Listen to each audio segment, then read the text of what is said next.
दो खामियां बताइए मुझे भारतीय राजनीति की, जिनको खत्म करने, जिनको ओवरकम करने की बहुत जल्दी ज़रूरत है। तो आपने बहुत कम पूछ ली। नहीं, मुझे ठीक दो है। ही बता दीजिए। मैं लेकिन दो ही बताता हूँ आपको, शिक्षा और स्वास्थ्य। हम्म। कितनी भी सरकारें आ गई, कोई भी आ गया, ना किसी ने शिक्षा पे ध्यान दिया, हम्म। शिक्षा के इंफ्रास्ट्रक्चर पे ध्यान दिया। हम्म। हर दिन मैं तो ग्रामीण क्षेत्र में रहता हूँ, देखता हूँ स्कूलों की हालत। हम्म। बारिश आ जाती है तो घुटनों पर पानी होता है। हम्म। बच्चे कहाँ पढ़े, हम्म। कहाँ बैठे। हम्म। अभी मध्य प्रदेश की शायद एक वो वीडियो थी हम्म। जिसमें बच्चे 3-3 फुट दूर बने हुए पिलर को कूद कूद के स्कूल के लिए जा रहे थे। बिल्कुल। आदमी अपने बच्चे को पढ़ाना चाहता है, हर व्यक्ति पढ़ाना चाहता है अच्छे से अच्छा। नकली सरकारी स्कूल खुल गए, हम्म। जो केवल ना ओ सॉरी प्राइवेट स्कूल्स, हम्म। नाम के प्राइवेट स्कूल, कुकुरमुत्तों की तरह निकले हुए इधर, ये प्राइवेट भानु प्राइवेट स्कूल, ये प्राइवेट स्कूल, फलाना प्राइवेट स्कूल। कोई शिक्षा के नाम पे, लेकिन बच्चा क्या होता है, आदमी सोचता है कि यार मैं सरकारी से बड़ी एक प्राइवेट स्कूल में जा रहा है तो मेरा बच्चा प्राइवेट स्कूल में जा रहा है। हम्म। वो घर से पैसा भी फालतू दे रहा है। हम्म। और दूसरा स्वास्थ्य, हम्म। आप कहीं भी सीएचसी को जाके देख लीजिए, हम्म। किसी भी जगह जाके देख लीजिए। कल परसों इतनी मन को पीड़ा देने वाली वो वीडियो थी कि एक हम्म। फोटो थी कि एक महिला बेचारी, उसका शव हम्म। कचरे के ट्रैक्टर में जा रहा था। हम्म। तो इन चीज़ों को आप नकार नहीं सकते। हम्म। आप कोई भी पार्टी सकता है, और अगर आप इन दो चीज़ों को दुरुस्त कर देंगे, हम्म। शिक्षा को और स्वास्थ्य को, हम्म।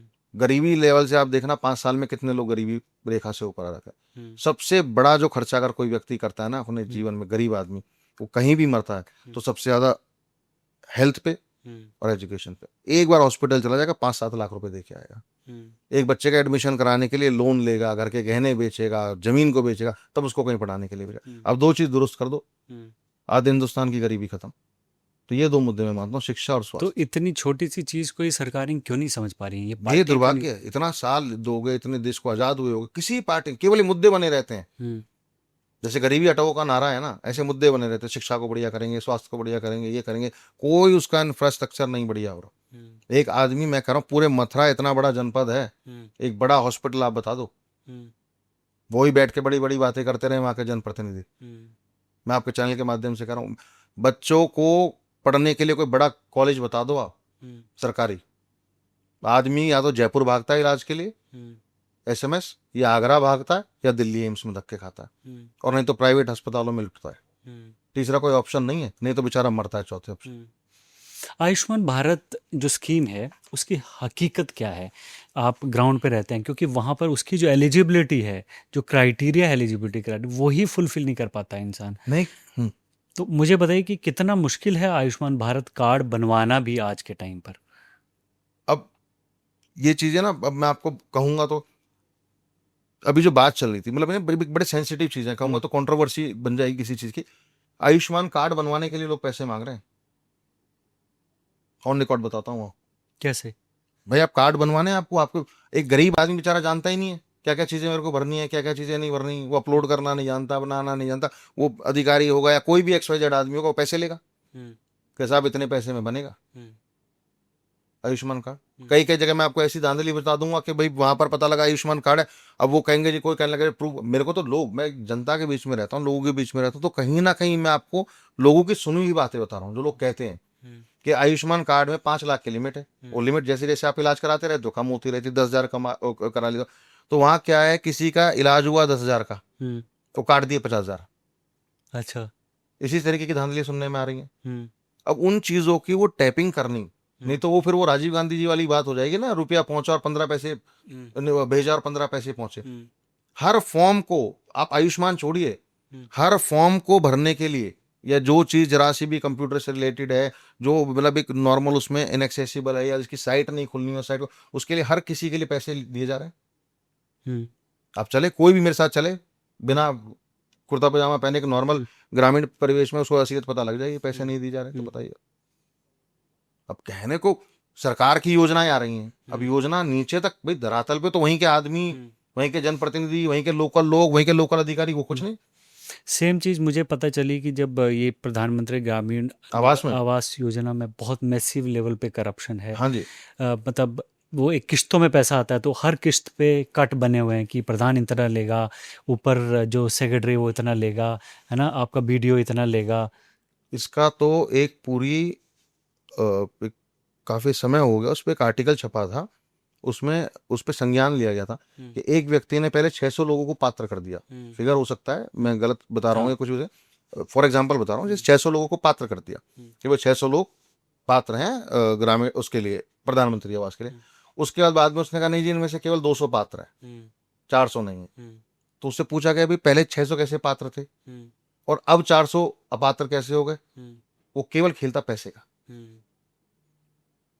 तो ये झुटलाया नहीं जा सकता। मैं आंख बंद करके कहने लगूं साहब नहीं नहीं साहब चंगासी, कुछ नहीं हो रहा, सब बढ़िया भरा जा रहा है, सब तुरंत फॉर्म भरे जा रहे हैं, कुछ नहीं हो रहा, नहीं है भाई, आप जाके देख लो। अभी एक एक छोटी से छोटी चीज है, अभी एक स्टडी आई कि जो जनधन अकाउंट में भी है, जो जीरो बैलेंस अकाउंट के भी जो उसके पैसे काटे जा रहे हैं, जो बैंक काट रहा है कि भाई आपने चार्जेस मिनिमम बैलेंस का, उन पैसों से बैंक के पास 25,000 करोड़ रुपए इकट्ठे हो गए। बताइए आप। वो कभी किसी का 5 कटा होगा, किसी का 10 कटा होगा, उसको लगता है, लेकिन अब उन पैसे का अगर चलो कट भी गए, आ भी गए इतनी बड़ी रकम, तो उसका कहीं यूटिलाइजेशन तो हो। यूथ के लिए योजना आती है, एक कोई योजना, उसका फॉर्म लेके बैंक में चले जाओ, जबकि उसका 10 लाख रुपए पता नहीं कितना मिलता है। अगर आपको बैंक का मैनेजर उसका पैसा दे दो तो मैं अपना नाम बदल दूंगा, वो अपना कट रखेगा 10%, उस बच्चे को नहीं तो चक्कर कटाता रहेगा। और जबकि केंद्र और प्रदेश सरकार दोनों की योजनाएं हैं, आप कैसे एम्पावर करोगे यूथ को? वो उसको लगता है कि यार मैं अपनी मेहनत का पैसा जो सरकार दे रही है, मैं मेहनत कर रहा हूँ, ये भी बीच में कौन दलाली खाने वाला, लेकिन खा रहे हैं। इन चीजों को नहीं जुटला सकते आप। खूब लॉ एंड ऑर्डर बढ़िया, खूब सारी चीज बढ़िया, लेकिन ये पूरे देश के अंदर जो ये चीजें चल रही हैं, जो योजनाओं के नाम पर पैसा खाया जा रहा है कि साहब आप पैसा दो तो आपको योजना का लाभ मिलेगा। और यूपी में अभी बिजली मीटर, जो मीटरों स्मार्ट मीटर का स्मार्ट मीटर क्या जबरदस्ती लगा रहे हैं। क्या है उसका पूरा अब कंट्रोवर्सी? वो किस लिए लगा रहे हैं? उसको कह रहे हैं कि साहब हम इसको अपने कंट्रोल रूम में बैठ के मैनेज करेंगे कि भाई इस आदमी ने बिल नहीं भरा तो हम वहीं से उसको ऑफ कर देंगे कि वहां नहीं पहुंच पाए, और कि ये अगर चोरी हो रही है इसके यहाँ से, अब मीटर की कंजम्पशन ज्यादा है तो हमने वहीं से ऑफ कर देंगे, इसलिए मीटर लगाए जा रहे हैं। अब वो जैसे ही स्मार्ट मीटर लगता है, ठीक है जी, तो स्मार्ट मीटर लगते ही वो पता नहीं लोगों का बिल इन्फ्लेट होकर आ जाता है। अच्छा। ऑटोमेटिकली कई जगह, मैं खुद बता रहा हूँ, बिल इन्फ्लेट होकर आ रहा था स्मार्ट मीटर का। अब स्मार्ट मीटर का बिल इन्फ्लेट होकर आ रहा है, अब वो कह रहे कि नहीं जी आपकी कोई पुरानी रीडिंग थी, और पुरानी, अब उसी चीज पे लड़ाई चल रही है। वो कह रहे जी मैं तो बिल पे कर रहा हूँ, अब वो कह रहा है जी आपका तो 1 लाख दिखा रहा है, वो कह रहे जी 1 लाख नहीं, आप अपना बिल करेक्ट। अब आदमी अपना भाई रोजगार देखेगा, बच्चे पालेगा, जबरदस्ती एक उसको अच्छा खासा मीटर चल रहा था। अब एक व्यक्ति का मैं उदाहरण बता रहा हूँ, थोड़े दिन पहले का ही, उसके स्मार्ट मीटर लग गया, उसके पास बिल आया कि आपका तो 1,10,000 रुपए। अब उसकी किसी के फोन पे 1,10,000 का बिल बकाया आ जाए, उसको वो कह रहा भाई मेरे तो हवाइयाँ उड़ गई, मैं कहाँ से भरूंगा? वो गया कि नहीं नहीं आपका कुछ नहीं, हम इसको करेक्ट कर देते। अब करेक्ट कर दिए तो इसका मतलब कहीं ना कहीं गलती हुई, आपके नंबर किसी और ने अपने बिल में चढ़वा रखा होगा। भाई मेरा नंबर कैसे दूसरा अपना कोई बिल में चढ़ा? ये बिजली के अधिकारी के शब्द थे। आजकल तो ओटीपी ऑथेंटिकेशन होता है हर चीज में। तो कैसे कैसे किसी दूसरे, अगर दूसरे के पे आपने नंबर डाल दिया तो भी आप फॉल्टी हो, तो भी आपकी जिम्मेदारी है। और वो 1,10,000 उसको ऐसे ही भगाते रहेंगे, पता लगा किसी दिन उसको आगे नहीं दिए 1,10,000 तुम्हारे ही, तुम्हें भरने, क्या करेगा वो आदमी? आप जब लोग चाह ही नहीं रहे थे स्मार्ट मीटर, क्यों लगा रहे हो भाई आप? इसका या तो आप सुविधा बताओ, मेरे घर पे आप स्मार्ट मीटर, मेरे को सुविधा भाई आपको इससे ये सुविधा मिली, इस तरीके। आप बिजली ढंग से दे रहे नहीं, कुछ कर नहीं रहे लोग, पर उसमें भी आप स्मार्ट मीटर लगा के उनके बैठ गए। अब कोई इसमें तो कोई भी आदमी का झूठ भी बोल देगा, हाँ भाई इससे बिल तेज आएगा, और 4 लोगों के आ गए तो मीटर नहीं तोड़ेंगे। अब किसके लाभ के लिए आप लगा रहे हो? जनता के लाभ के लिए लगा रहे हो, तो जनता को बताओ भैया कि इसमें क्या लाभ मिलेंगे। तो ये सब चीजें बड़ी मतलब गलत है इन चीजों को, और ये नुकसानदेह होती हैं। अभी जैसे अभी तो हम पूरे कन्वर्सेशन में थे, बड़ी बड़ी कन्वर्सेशन चल रही थी हमारी, वहां का कार्यकर्ता क्या करेगा, ये क्या करेगा, कास्ट डायनेमिक्स पे, ये जो अब आपने बात करी सारी की सारी जमीनी आ गई। अब इन जमीनी चीजों से अगर परेशान होके, इससे ऊपर होकर लोगों ने जैसे भी अंत में जाके भी अपना और कोई चीजें मुद्दे देख के वोट डाल दी, तो अलग विषय। अगर इन चीजों में बाई चांस व्यक्ति अटक गया तो बहुत मतलब स्थिति खराब करने वाली स्थिति आ जाएगी। आपका लोकल जो लीडर है वहां पर, लोकल जनप्रतिनिधि, वो आराम से सोफा पे तान के सो रहा है, उसे पता है कि एंड में मैं झंडा उठाऊंगा, मोदी जी का पोस्टर लूंगा और उनके नाम पे वोट मिलेगी। कब तक उनके नाम पे वोट मांगोगे? आप एक व्यक्ति की जिसने अपनी एक इमेज बनाई है, अपनी क्रेडिबिलिटी, उसकी भी एक दिन साग बट्टे में मिला दो। और जब ये चीजें आएंगी, इन चीजों का जवाब आप क्या दोगे लोगों के बीच में?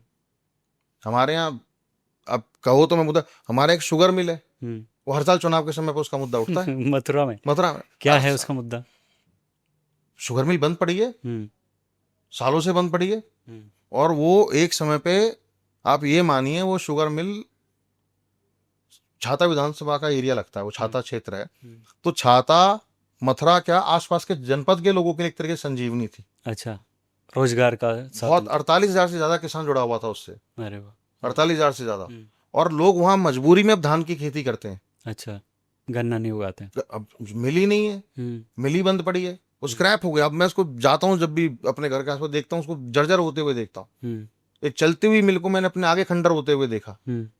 अब हर बार लेकिन जैसे ही चुनाव आता है तो उसमें कभी भूमि पूजन होने लग जाता है, कभी उसमें कुछ होने लग जाता है, कभी उसमें बीज बटने लग जाते हैं, कभी सर्वे होने लग जाता है। अब लोग खुश। अब आप एक इतनी बड़ी चीज को, 48 हेक्टेयर जमीन है उसकी शुगर मिल की, एक इतनी, पहले उसमें एक बार हल्ला मच गया कि भाई शुगर मिल चालू होगी और साथ में इसमें इथेनॉल प्लांट भी लगेगा और ये भी होगा वो भी होगा। अब तो E20 पे लड़ाई चल रही है। पहले तो इथेनॉल के प्लांट में लोग खुश हो गए थे कि भाई चलो अब यहाँ मिल चलेगी तो वहां पर यूथ अनएम्प्लॉयमेंट जो है वो यूथ अनएम्प्लॉयमेंट खत्म होगी। वो मिल हमेशा चुनाव का मुद्दा बन के रह गई। और वो जिस सरकार में बंद हुई थी, मायावती की सरकार में बंद हुई थी, और देखिए आज भी वो मिल ऐसी की ऐसी खंडर पड़ी है।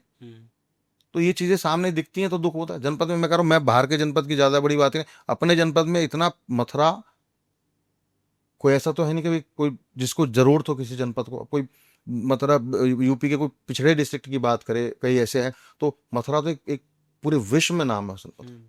कोई बड़ा हॉस्पिटल नहीं है। एक एग्जाम्पल के तौर पे आप लोगों को बता रहा हूँ, जो हेल्थ और उसका बात, कोई स्कूल नहीं, कोई बड़ा कॉलेज नहीं। और शुगर मिल में बता रहा हूँ, जो चीज चल रही थी वो चलती चलती बंद खंडर हो रही। तो आपकी जो सांसद हैं हेमा मालिनी जी, कैसे चुनाव जीत जाती है वहां से? अभी बात करते रहे हैं हम आप, एक हाथ में योगी जी का पोस्टर, एक हाथ में मोदी जी का पोस्टर और भाजपा का सिंबल। चुनाव जीतने का आज की डेट में सबसे बड़ा क्राइटेरिया है उनका। पहले तो आप उनका लेटर हेड देखते तो उनके लेटर हेड पे लिखा होता था हेमा मालिनी मथुरा 17 लोकसभा, और एड्रेस होता था मुंबई का। विडंबना देखिए।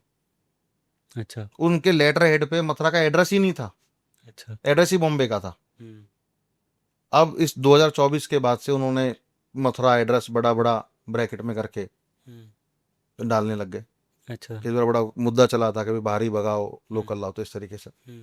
तो चुनाव जीतने का तो मैं कह रहा हूँ, ये हेमा जी तो फिर भी सेलिब्रिटी हैं। सेलिब्रिटी तो वैसे भी आराम पसंद होते हैं, हमेशा स्क्रीन के पीछे की बात करते हैं, और उनका तो फर्स्ट हैंड एक्सपीरियंस ही नहीं होता कभी लोगों के साथ। एक दो उदाहरण देखोगे आप, विनोद खन्ना जी जैसे, या कोई बहुत कम उदाहरण थे जो लोग सेलिब्रिटी होकर लोगों के लिए काम करे। बाकी जो जनप्रतिनिधि हैं, जो आजकल लोगों ने, बड़ा दुर्भाग्य की बात है, राजनीति को अपना पेशा बना लिया है, प्रोफेशन बना लिया है, धंधा बना लिया है।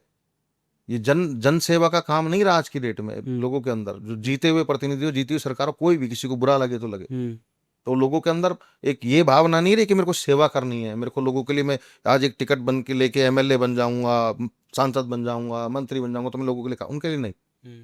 उनके लिए ये है कि आज स्कॉर्पियो है तो 5 साल बाद फॉर्च्यूनर आ जाएगी। और दुर्भाग्य की बात है कि लोगों ने उस चीज को धीरे धीरे धीरे धीरे धीरे धीरे अपना रहे।